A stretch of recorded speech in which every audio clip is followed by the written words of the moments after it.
दाल चने आ जाएं।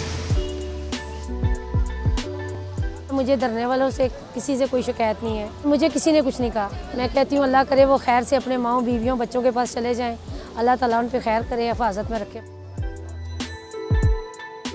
मेरा नाम फुलजबीन है और पीछे मैं हज़ारे की हूँ।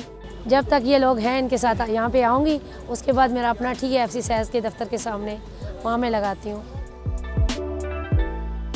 जो खाता है माशाल्लाह शुक्रिया अदा करके जाता है, अल्लाह का शुक्र है। अभी मैं कभी 5 किलो ला रही हूँ इन दिनों में, कभी 6 किलो 7 किलो इस तरह लाती हूँ।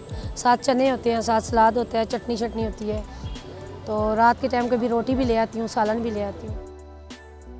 मैं जब पहले दिन आई हूँ बहुत रश थी, तो 2-3 बच्चे थे सिंध हैदराबाद के, वो मौलाना साहब के साथ ही आए हैं। उन्होंने मेरे साथ बहुत अच्छा किया। उन्होंने मेरा इतना तावन किया कि 15 मिनट में मेरा देश का एक ख़त्म हुआ, 15 मिनट में दूसरा। मांगने से बेहतर है कि अल्लाह ताला मुझे किसी के आगे हाथ ना फैलाए, तो मैं इसी की अपने मेहनत करूँ, मेहनत से अपने बच्चों को पालूँ।